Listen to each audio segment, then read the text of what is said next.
अस्सलाम वालेकुम। I am doctor Shahbaz Ahmad और मैं ओमान में काम कर रहा हूँ एज ए डॉक्टर। ओमान आने के लिए आपको जिन जिन चीज़ों की ज़रूरत है, जो स्टेप्स फॉलो आपने करने होते हैं, उसमें आपका कितना एक्सपेंस होता है, उसकी क्या जर्नी है, फर्स्ट स्टेप कौन सा है, सेकंड कौन सा है, थर्ड कौन सा है, क्या चेंजेस आई हैं एग्जामिनेशंस में, एग्जामिनेशन की तैयारी आपने कैसे करनी है, आपने जो डॉक्यूमेंट्स होते हैं वो कैसे वेरीफाई कराने हैं, ये सारी डिटेल्स इसके बारे में वीडियोस मैंने डिफरेंट डिफरेंट टाइम पीरियड्स में अपलोड की हैं। ठीक है, वो प्लेलिस्ट बनी है उसके लिए, ओमान सीरीज, आप वहां से जाके देख सकते हैं। आज की जो वीडियो है उसमें मैं आपकी जो कॉमन क्वेरीज हैं, जो क्वेश्चंस हैं, मैं कोशिश करूंगा कि उन सबको मैं आंसर करूं इस वीडियो में। तो हो सकता है कि ये वीडियो थोड़ी सी लंबी हो, तो अगर आप सारी डिटेल्स एक वीडियो में देखना चाह रहे हैं, ओमान आने की सारी जर्नी, ओमान आने का सारा प्रोसेस, ओमान आने के लिए जितना भी खर्चा होता है, एक्सपेंसेस होते हैं, इसके अलावा यहाँ आके आपकी जो लाइफ है वो किस तरह से होती है, सैलरी आपको कितनी मिलती है, उसमें से सेविंग्स कितनी हो जाती हैं, मैं कोशिश करूंगा कि इस तरह के सारे जो क्वेश्चंस हैं जो आप लोगों ने कमेंट सेक्शंस में पूछे हुए हैं मैं उनको आंसर करूं। तो सबसे जो पहला क्वेश्चन है वो ये पूछा जाता है, हालांकि ये सारी चीज़ें वीडियोज़ में डिटेल में बताई गई हैं, लेकिन फिर भी शायद लोग एक वीडियो देखते हैं, उसका कुछ पार्ट देखते हैं और वो क्वेश्चन करते हैं, लेकिन फिर भी उसका आंसर करना जो है वो आई थॉट कि चलो मैं उन सारे क्वेश्चंस के आंसर कर दूं, क्योंकि लोग ऑब्वियसली इतना शायद टाइम नहीं होता कि वो वीडियोस पूरी देख सकें। तो पहला क्वेश्चन ये है कि ओमान आने के लिए क्या पाथवे है। तो ओमान आप जैसे डॉक्टर्स हैं, नर्सेज हैं, पैरामेडिक्स हैं, मेडिकल लैब टेक्नीशियंस हैं, पैथोलॉजिस्ट तो आते ही आते हैं, लेकिन आप एज अ लैब टेक्नीशियन भी आ सकते हैं, एक्सरे टेक्नीशियन आ सकते हैं। क्योंकि उसकी रीज़न ये है कि ओमान में जो मिनिस्ट्री हॉस्पिटल्स हैं, जो गवर्नमेंट हॉस्पिटल्स हैं, उनमें तो सीट्स मोस्टली ओमानीज को मिलती हैं। लेकिन यहाँ पे जो प्राइवेट एस्टेब्लिशमेंट्स हैं, जो जनरल प्रैक्टिशनर्स के क्लिनिक हैं, जीपी क्लिनिक्स हैं, वो काफ़ी ज़्यादा हैं। उसकी रीज़न एक तो ये भी है कि जो इनके गवर्नमेंट हॉस्पिटल हैं वहाँ पे भी इनको फ़ी पे करना पड़ती है, रजिस्ट्रेशन फ़ी कॉस्ट होती है। इस वजह से लोग फिर प्रेफ़र करते हैं और वहाँ पे ऑब्वियसली रश ज़्यादा होता है, क्राउडेड प्लेस होती है। तो इसलिए लोगों का जो ज़्यादातर रुझान होता है वो प्राइवेट एस्टेब्लिशमेंट्स की तरफ होता है, प्राइवेट क्लिनिक्स की तरफ होता है। तो जो इनके प्राइवेट क्लिनिक होते हैं, जैसे मेरा मेरा जो प्राइवेट क्लिनिक है, उसमें लेबॉर्ट्री भी मौजूद है, उसमें एक्सरेज भी मौजूद है। ठीक है, तो ऐसी और डेंटिस्ट भी मौजूद है, और डेंटल के जो सारे प्रोसीजर्स होते हैं वो यहाँ पे परफॉर्म वहाँ पे होते हैं। तो इसलिए लोगों का जो एक ट्रेंड है टुवर्ड्स प्राइवेट क्लिनिक, वो अंडर द सेम एम्ब्रेला उनके लिए ईजी हो जाता है लैब इन्वेस्टिगेशंस करवाना। और उसके अलावा जीपी की जो अवेलेबिलिटी है, डॉक्टर की जो अवेलेबिलिटी है, डेंटिस्ट की जो अवेलेबिलिटी है, वो इनके लिए थोड़ी सी ईजी होती है। तो इसलिए यहाँ पे ये एस्टेब्लिशमेंट्स जो हैं वो काफ़ी ज़्यादा हैं, इस वजह से जॉब अपॉर्चुनिटीज़ जो हैं वो भी काफ़ी ज़्यादा हैं। तो जो प्रोसेस है, जो पहला क्वेश्चन है कि स्टेप्स क्या हैं, उसमें ये है कि सबसे पहले आपने एग्ज़ाम देना होता है, जो कि रिटन एग्ज़ाम है, जो अब पियर्सन व्यू एग्जामिनेशन है। ठीक है, आपने pearsonview.com वेबसाइट पे जाना है, वहाँ पे आपने आपकी अपनी रजिस्ट्रेशन करवानी है, अकाउंट बनाना है और आपने अपना एग्जाम बुक करना है। इसकी सारी डिटेल्ड वीडियो मौजूद है, आप वहाँ से जाके देख सकते हैं। दूसरा जो आपका स्टेप होता है वो डाटा फ्लो डॉक्यूमेंट वेरिफिकेशन होता है, जो कि एक वेरिफिकेशन वेबसाइट है। वहाँ पे भी आपने इसी तरह से अपनी रजिस्ट्रेशन करवानी है, रजिस्टर होना है खुद ही, आपको किसी एजेंट की जरूरत नहीं है उसमें, और सारे स्टेप्स आपने फॉलो करने हैं। और अपने डॉक्यूमेंट्स में आपके लिए जरूरी है अपने एक्सपीरियंस सर्टिफिकेट, अपना पीएमसी रजिस्ट्रेशन सर्टिफिकेट। ठीक है, इसके अलावा आपकी जो है वो डिग्री, ये तीन चीज़ें आपने उसमें अपलोड करनी होती हैं। अब एक्सपीरियंस आपका ऑब्वियसली जो जनरल प्रैक्टिशनर के लिए आप अप्लाई कर रहे हैं, तो आपको जनरल प्रैक्टिशनर का एक्सपीरियंस चाहिए या मेडिकल ऑफिसर का एक्सपीरियंस चाहिए। ठीक है, उसके लिए आप ट्रेनिंग का एक्सपीरियंस इंक्लूडेड नहीं होता। जो एज अ स्पेशलिस्ट अप्लाई कर रहे हैं उनके लिए स्पेशलिस्ट का post fellowship 3 years minimum experience mandatory है, वो आपने उसमें अपलोड करना है। और उसके अलावा वही आपकी डिग्री हो जाएगी, और आपका पीएमसी रजिस्ट्रेशन सर्टिफिकेट जो है वो आपने अपलोड करना है। उसको किस तरह से आपने अप्लाई करना है, डाटा फ्लो कैसे करना है, उसके लिए भी एक सेपरेट ओमान सीरीज के अंदर वीडियो मौजूद है, आप वो देख सकते हैं। ये दो चीज़ें हो गई, ये दो चीज़ें आप इकट्ठे भी कर सकते हैं। ठीक है, इनमें से आगे पीछे कर सकते हैं, इसमें ज़रूरी नहीं है कि पहले आपने कौन सी करनी है और बाद में कौन सी करनी है। तीसरी चीज़ जो आपकी होती है वो फिर जॉब सर्च होती है। अब जॉब सर्च जो है वो कुछ लोगों के लिए मुश्किल होती है। उसमें आपने सारे जो इनके बड़े प्राइवेट हॉस्पिटल्स हैं, आप गूगल पे सर्च करेंगे, बद्रुस्वा है, एस्टर है, बहुत सारे प्राइवेट हॉस्पिटल्स हैं, उनमें आप सर्च करें, उनके करियर सेक्शन में जाके आप अपनी सीवी सेंड कर सकते हैं, आप अप्लाई कर सकते हैं, या उनमें कॉन्टैक्ट का ऑप्शन होता है, आप उनके एचआर को कॉन्टैक्ट कर सकते हैं और अपनी सीवी सेंड कर सकते हैं। अब अगर आप बड़े हॉस्पिटल में अप्लाई कर रहे हैं, इसका ये मतलब नहीं है कि आपको वहाँ पे जॉब मिलेगी, वहाँ पे भी मिल सकती है। लेकिन हर बड़े हॉस्पिटल्स की आगे ब्रांचेस होती हैं, उन्होंने हर जगह पे जीपी क्लिनिक्स या जनरल प्रैक्टिशनर क्लिनिक्स बनाए होते हैं छोटे छोटे, ठीक है, डिफरेंट डिफरेंट एरियाज में, क्योंकि हर बंदा जो है वो डायरेक्टली बड़े हॉस्पिटल में या टर्शियरी केयर हॉस्पिटल में नहीं जाता। तो उन्होंने अपने टर्शियरी केयर हॉस्पिटल का लोड बढ़ाने के लिए भी, और इसके अलावा उन्होंने उसका थोड़ा लोड एक तरह से कम करने के लिए भी उन्होंने जीपी क्लिनिक्स शुरू किए हैं, जहां से पेशेंट रेफर होकर वहां जा सकता है, या उसको अगर वहां जाने की जरूरत नहीं है तो वो यहीं से अपना अपना इलाज करवा सकता है। तो वो वहां पे आपको रिक्रूट कर सकते हैं, ठीक है। इसके अलावा आप रिक्रूटर्स एजेंसीज जो है वो बहुत ज़्यादा कॉस्ट करती हैं, अननेसेसरी आपके वहाँ पे पैसे लगते हैं, उसके थ्रू आपको इनिशियली जाने की ज़रूरत नहीं होती। अगर आप 1 मंथ 2 मंथ 3 मंथ्स तक अप्लाई करते रहें तो आपको कहीं ना कहीं जो है वो एक अच्छा जॉब ऑप्शन मिल जाता है, और डायरेक्टली आप जो है वो अपने हॉस्पिटल के थ्रू जॉब हासिल कर सकते हैं। जब आपको जॉब मिल जाती है तो उसके बाद फिर आपका जो स्पॉन्सर होता है, जो हॉस्पिटल होता है, वो आपका इंटरव्यू या वाइवा कंडक्ट कराता है विद मिनिस्ट्री ऑफ ओमान। अब वो वाइवा जो है वो एक थोड़ा सा ट्रिकी होता है, उसके ऊपर पूरी डिटेल वीडियो वो आप देख सकते हैं। तो ये थर्ड स्टेप आपका हो गया वाइवा का। अब जब आपका वाइवा हो जाता है तो उसके बाद आपकी जो अब यहाँ पे आपको वीज़ा सेंड किया जाता है यहाँ से, ठीक है। आपका हॉस्पिटल का जो स्पॉन्सर है वो आपको वीज़ा सेंड करता है, आप यहाँ पे आते हैं, और उसके बाद आपका लाइसेंस अप्लाई होता है, जो कि आपके स्पॉन्सर ने करना होता है। उसमें आपने कुछ नहीं करना होता, आपने सिर्फ डॉक्यूमेंट्स देने हैं, और वो विद इन अ वीक आपका जो है लाइसेंस आ जाता है प्रैक्टिस के लिए, और आप अपना काम शुरू कर सकते हैं, ठीक है। आई होप कि मैंने जो how to apply, how to, ये सारा प्रोसेस आपको करना पड़ेगा। अब ऐसे नहीं है कि आप वहाँ बैठे बैठे कुछ भी ना करें और आपको जो जॉब मिल जाए। तो ये क्वेश्चन रिपीटेडली पूछा जा रहा होता है कि भाई कैसे आए कैसे आए, तो आपने प्रोसेस यही है। जैसे आप यूके के लिए प्लैब्स देते हैं, ठीक है, या एमआरसीपी देते हैं, आपका एक प्रोसेस है, आप एग्जाम देते हैं ना, तो फिर ही आप वहाँ पे जाते हैं। यूएसए में लिए आप करते हैं प्रॉपर, ठीक है, स्टेप 1 स्टेप 2 देते हैं, ओईटी देते हैं, फिर आप वहाँ पे जाते हैं। तो यहाँ पे भी आने के लिए एक पाथवे है, एक प्रॉपर प्रोसीजर है, वो आपको फॉलो करना पड़ता है। अच्छा, तीसरा अब ये क्वेश्चन पूछा जाता है कि जी सैलरी कितनी है। तो सैलरीज जो है वो जीपी की जो सैलरी है वो 1200 ओमानी रियाल से स्टार्ट होती है, वो डिफरेंट जगहों पे डिफरेंट हो सकती है। तो it ranges from 1200 to 1400, sometimes 1100 भी आपको मिलते हैं, डिपेंड्स ऑन कि आपको प्लस माइनस उसमें क्या पर्क्स मिलते हैं। लाइक आपको अकोमोडेशन मिल सकती है, नहीं भी मिल सकती, ठीक है। तो अगर अकोमोडेशन नहीं मिलती तो फिर आपने 1200 से नीचे बिल्कुल ओके नहीं करना। 1200 plus accommodation is a good deal. 1100 1000 without accommodation, ठीक है, ये तो बिल्कुल बैड डील है। तो आप 1100 विद अकोमोडेशन भी आप मान सकते हैं। तो इसके अराउंड आप क्योंकि थोड़ी सी अभी सिचुएशन बढ़ती जा रही है, तो मे बी 1100 के अराउंड भी लोग जॉब ऑफर्स एक्सेप्ट कर रहे हैं। लेकिन ऑब्वियसली आपको ऑफर लेटर दिया जाता है, आप उसको पाकिस्तानी में कैलकुलेट करके आप उसको देख लें कि आपके लिए फिजिबल है कि नहीं है। और स्पेशलिस्ट की जो सैलरी होती है वो मिनिमम 2000 ओमानी रियाल से स्टार्ट होती है, और उसमें भी अकोमोडेशन, हेल्थ इंश्योरेंस एक्स्ट्रा, ये सारी चीज़ें होती हैं। अ, जो नर्सेज हैं उनके लिए 400 से स्टार्ट होती है, 400 ओमानी रियाल से स्टार्ट होती है, 400 to 600 depending on the experience. अगर उनका ओमान का एक्सपीरियंस है तो ज़्यादा भी ऑफर हो सकती है, लेकिन अगर फर्स्ट टाइम आ रहे हैं तो 400 से स्टार्ट होती है। इसी तरह जो एक्सरे टेक्नीशियन है वो भी 400 टू 450 के अराउंड उसकी सैलरी होती है। लैब टेक्नीशियन की भी 450 400 के अराउंड होती है। वर्क लाइफ बैलेंस कैसा है? तो टू बी ऑनेस्ट यहाँ पे जो जॉब आपकी होती है वो शिफ्ट्स में होती है, ठीक है। अगर तो आप अकेला जीपी क्लिनिक है आपका, यानी you are the only doctor working there, तो फिर आपका ये होता है कि एक मॉर्निंग शिफ्ट होती है, एक इवनिंग शिफ्ट होती है। मॉर्निंग शिफ्ट आपकी 8 to 12, और उसके बाद आपकी 5 to 9, तो यानी 8 आवर्स अ डे आपकी जॉब होती है, लेकिन वो डिवाइडेड आवर्स होते हैं। स्ट्रेट शिफ्ट आपको वहाँ पे मिल सकती है जहाँ पे ज़्यादा जीपीज हैं, ज़्यादा बड़ा सेटअप है, और वहाँ पे वो आपको स्ट्रेट 8 आवर्स की शिफ्ट पर डे कर सकते हैं, ठीक है। और उसमें भी वही है कि 6 days a week, 8 hours a day, ये इसका जॉब है। तो आप खुद देख लें, फ्राइडे मोस्टली इधर ऑफ होता है, लेकिन अगर ज़्यादा जीपीज हैं, ज़्यादा डॉक्टर्स हैं, तो वो फिर डिफरेंट डेज में डिफरेंट ऑफ होता है, क्योंकि वो 7 days अ वीक उनका ओपन होता है क्लिनिक। तो ऑब्वियसली उसमें हाँ ये है कि आपको नाइट आपकी टोटल फ्री है। नाइट्स मैं मतलब जो यहाँ पे हाँ टर्शी केयर हॉस्पिटल है, तो वहाँ पे तो नाइट शिफ्ट उसी तरह से होती है जैसे वहाँ पे होती है, लेकिन आपने टोटल 48 आवर्स पूरे करने होते हैं। कुछ जगहों पे 40 आवर्स भी होते हैं, जिसमें ये हो जाता है कि आपको थर्सडे की मॉर्निंग शिफ्ट सिर्फ होती है, इवनिंग शिफ्ट ऑफ होती है, फ्राइडे ऑफ होता है, सैटरडे की मॉर्निंग शिफ्ट ऑफ होती है, इवनिंग शिफ्ट ऑन होती है। तो इस तरह से करके भी कुछ जगहों पे आपको ऐसा ऑप्शन मिल सकता है, लेकिन ऑब्वियसली आपको ये लक की बात है, हर एक के साथ इस तरह से नहीं होता।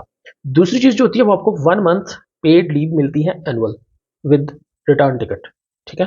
तो आप 11 मंथ आपकी, इट मीन्स के साल में आपने 11 महीने काम करना है, 1 महीना आपकी छुट्टियां हैं, वो आप अपने मुल्क जा सकते हैं वापस, पूरा 1 महीना पेड लीव्स होती हैं। इसके अलावा अब यहाँ से आप अंदाज़ा लगा सकते हैं कि लाइफ वर्क बैलेंस इस तरह से है कि आपकी नाइट ड्यूटीज़ नहीं है, 18 आवर्स की शिफ्ट नहीं है, ठीक है आपकी, लेकिन डेली आपकी जॉब है, और एक वीक में आपका प्रॉपर एक ऑफ है और डेली जॉब है, लेकिन आपका मिडल ऑफ द डे 4-5 घंटे जो है वो आपके फ्री होते हैं। मतलब 12 से लेके 4-5 बजे तक आपका फ्री टाइम होता है। फिर लैंग्वेज रिक्वायरमेंट है वो कोई भी नहीं है, लेकिन आप ऑब्वियसली आपको इंग्लिश थोड़ी बहुत आती होती है, यहाँ के लोगों को भी इंग्लिश कुछ ना कुछ आती है, तो आप इजीली समझ जाते हैं। और दूसरा अरबी जो है वो मिलती जुलती है उर्दू के साथ, तो आप ऑलमोस्ट कुछ अरसे में, महीने डेढ़ के अंदर आप कुछ ना कुछ अरबिक सीख जाते हैं।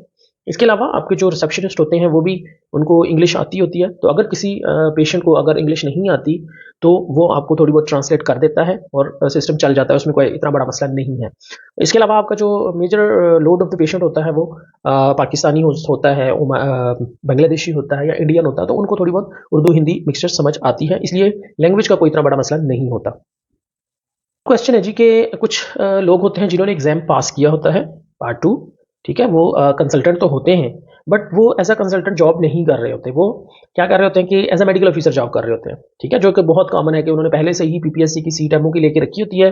जैसे ही उनकी ट्रेनिंग खत्म होती है या एग्जाम वो पास कर लेते हैं, लेकिन वो अपनी एमओ की सीट नहीं छोड़ते और वो एज अ मेडिकल ऑफिसर ही काम करते रहते हैं, हालांकि वो स्पेशलिस्ट होते हैं। तो वो उन्होंने पूछा कि क्या उसका एक्सपीरियंस काउंट होता है, तो नहीं, उसका एक्सपीरियंस काउंट नहीं होगा। पोस्ट फेलोशिप आपका एज अ स्पेशलिस्ट का ही एक्सपीरियंस काउंट होगा। हाँ, एक एडवांटेज है कि आपका किसी भी प्राइवेट हॉस्पिटल का एक्सपीरियंस उसमें काउंट हो सकता है, यानी अगर आप मेडिकल ऑफिसर गवर्नमेंट में जॉब कर रहे हैं लेकिन आप किसी प्राइवेट सेटअप में एज अ कंसल्टेंट बैठ रहे हैं, तो आप वहाँ का एक्सपीरियंस यूज कर सकते हैं, उसमें कोई इशू नहीं है, जो कि मिनिमम 3 ईयर्स आपका होना चाहिए।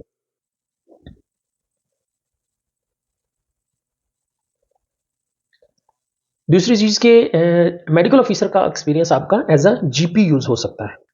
एक और क्वेश्चन है कि जिन्होंने एमसीपीएस या एफसीपीएस फैमिली मेडिसिन में किया होता है वो एज अ जनरल प्रैक्टिशनर आ सकते हैं, ठीक है, उनके कैडर में उनकी किसी सैलरी वगैरह में कोई डिफरेंस नहीं होगा। जो जनरल प्रैक्टिशनर की सैलरी या कैडर है वही उनका यहाँ पे फैमिली फिजिशियन का भी वही होता है, तो फैमिली फिजिशियन और दूसरा जो जीपी है वो सेम है।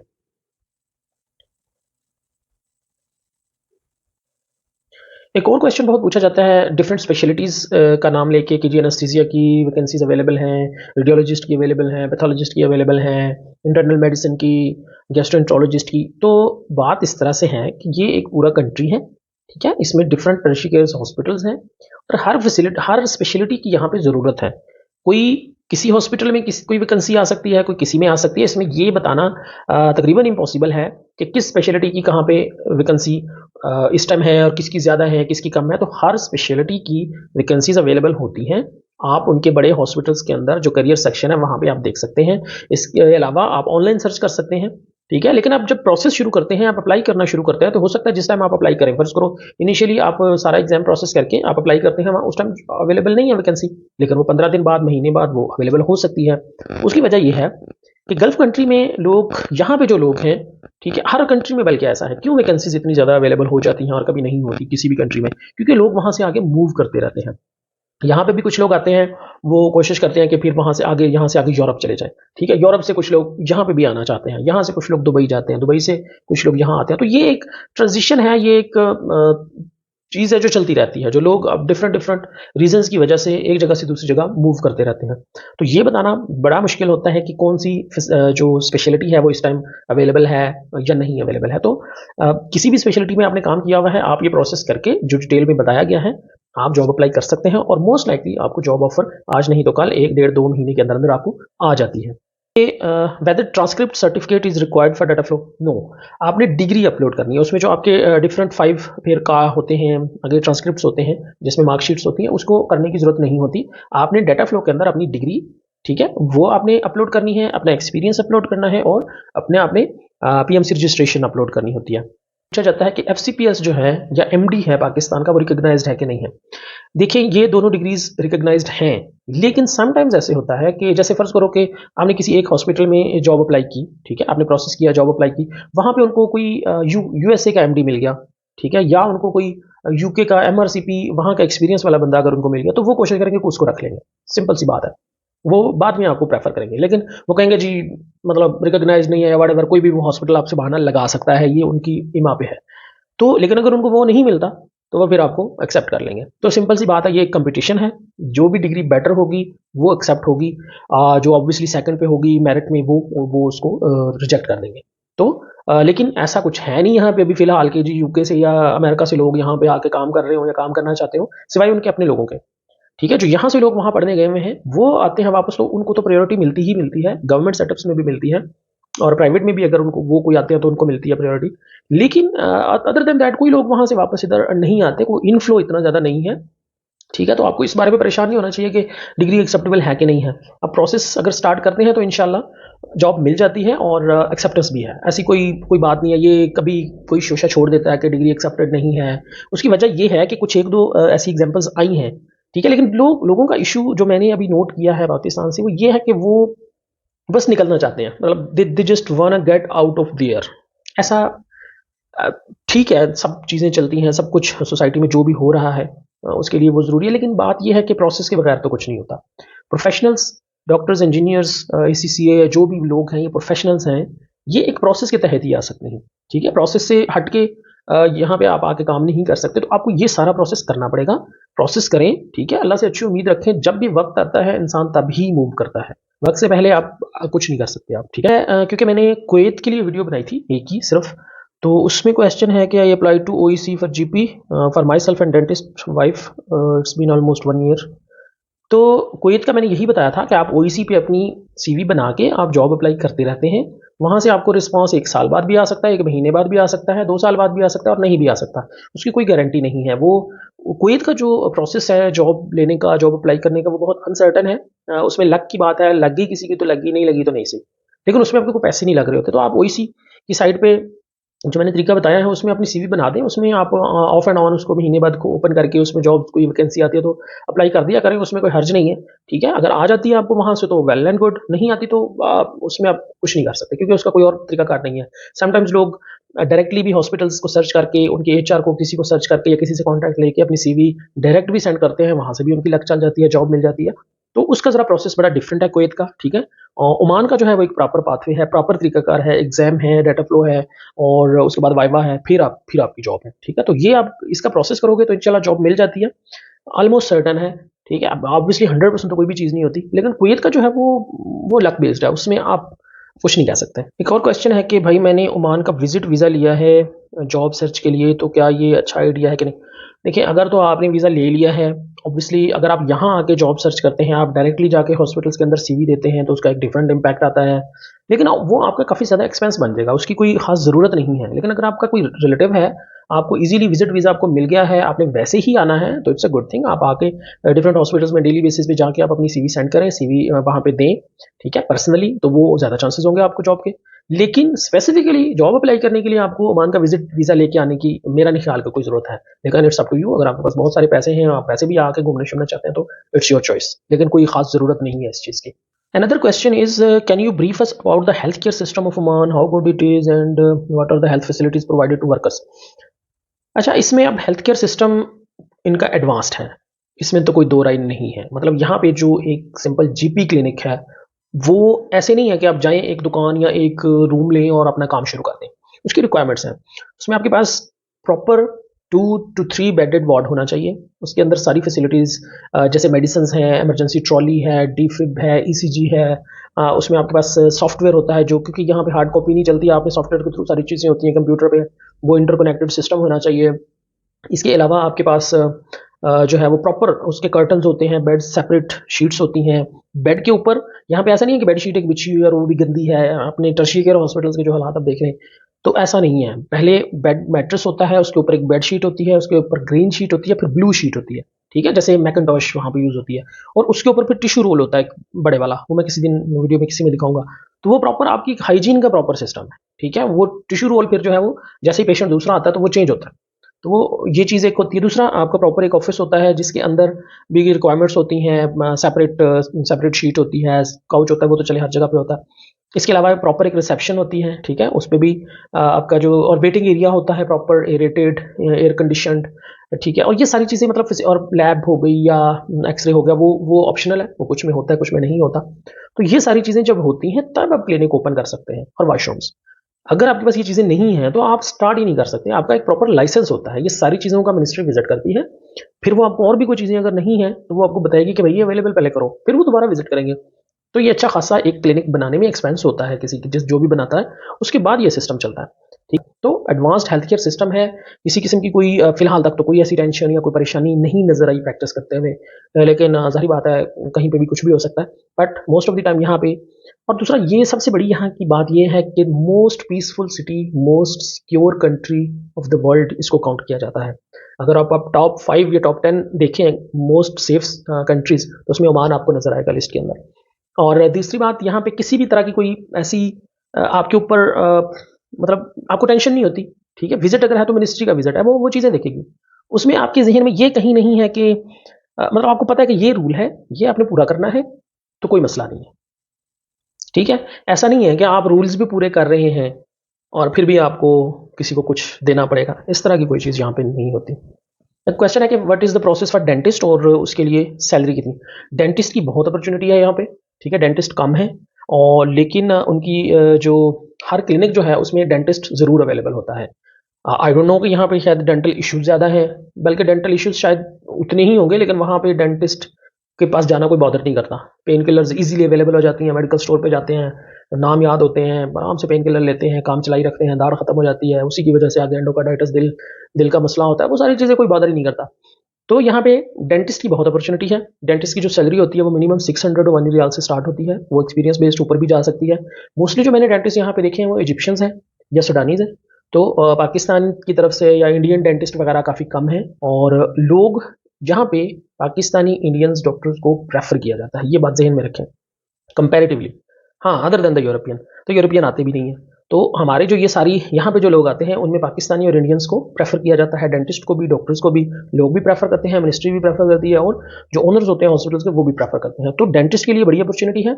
उसका प्रोसेस भी सेम है, पियर्सन व्यू एग्जामिनेशन है, ठीक है, और डाटा फ्लो डॉक्यूमेंट वेरिफिकेशन है, एक्सपीरियंस है आपका 3 to 4 ईयर्स मिनिमम, और आप एज अ डेंटिस्ट यहाँ पे आके काम कर सकते हैं। उनके लिए भी उसी तरह से मिनिस्ट्री का वाइवा होता है जो कि डेंटिस्ट लेते हैं।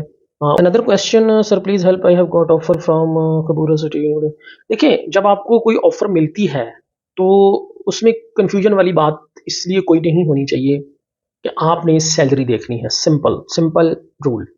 ठीक है, अगर आप बड़े सिटी की बात करें तो आपके पास बड़ा सिटी जो है वो सिर्फ मस्कत ही है, जो प्रॉपर एक कह लें कि मॉडर्नाइजेशन हुई हुई है, या जो जो बड़ा सिटी आप समझते हैं जिसको, वो मस्कत ही है। तो मस्कत के अलावा आपको किसी और एरियाज़ के बारे में ये सोचने की ज़रूरत नहीं है कि मैं यहाँ जाऊँ कि ना जाऊँ। उसकी वजह ये है कि यहाँ पे सारे जो सिटीज़ हैं वो वेल बिल्ड हैं।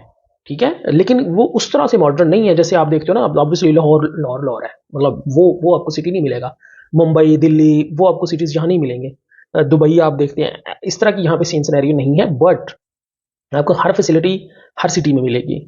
ठीक है, और वो सेम फैसिलिटीज़ हैं, मतलब उसमें कोई ऊपर नीचे नहीं है। आपको खाने पीने की अच्छी रेस्टोरेंट मिल जाते हैं लोकल, आपको रहने के लिए जगह अच्छी मिल जाती है। ठीक है, आपको हर तरह की फैसिलिटी, मार्केट्स बहुत अच्छी आपको मिल जाती हैं विद इन 20 किलोमीटर रेडियस। तो मेरा नहीं ख्याल कि आपको किसी और चीज़ के बारे में सोचने की ज़रूरत है। हाँ, मौसम का है, अगर आप अच्छे मौसम में जाना चाहते हैं, आप चाहते हैं कि जी मैं, तो वो फिर आप सलाला उस तरफ कर सकते हैं, सलाला को प्रेफर कर सकते हैं।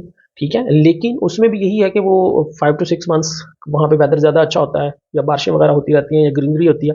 अदर देन दैट हर जगह पे सेम आपको 8 से 9 महीने फुल गर्मी मिलेगी, और 4-5 महीने साल के जो है उसमें आपको मौसम अच्छा मिलेगा, सर्दी नहीं मिलेगी, अच्छा मौसम मिलेगा, मुनासिब टेम्परेचर। लाइक नाइट में ऑलमोस्ट 14 डिग्री सेल्सियस तक जाता है, डे में 22-24 तक जाता है। ठीक है, लेकिन गर्मियों में 50 अबव सिंपल। तो कहीं पे भी चले जाएं, सैलरी देखें, अकोमोडेशन मिल रही है, सैलरी मिल रही है, more than enough.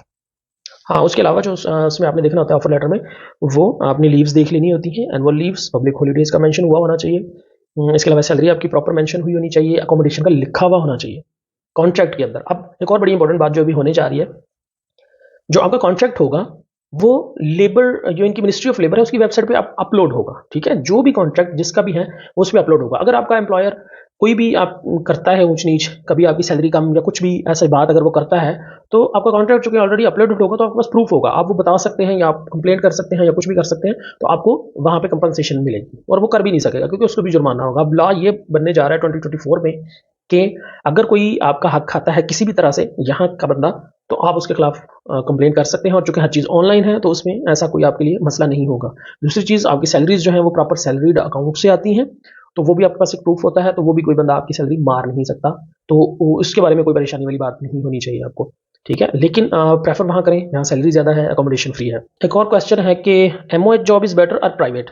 MOH job obviously better, अगर आपको गवर्नमेंट में मिल जाती है तो वो बहुत बेटर है, और स्पेशलिस्ट जो है वो कुछ उनके लिए स्पेस गवर्नमेंट में मौजूद है, समटाइम्स आपको वहाँ पे जॉब मिल जाती है, लेकिन जीपीज़ के लिए नहीं है। ठीक है, वो अपने लोगों को प्रेफर करते हैं, जो इनके अपने ग्रेजुएट्स हैं, जो मिनिस्ट्री हॉस्पिटल्स हैं वहाँ पे उनको रखा जाता है। ठीक है, उसके अलावा जो प्राइवेट है मोस्टली वो एक्सपर्ट्स होते हैं या फॉरनर्स जो बाहर से आए होते हैं। Another interesting comment, I have been applying for the past 1 week. Job listings are so less. I have begun to think if it was worth it.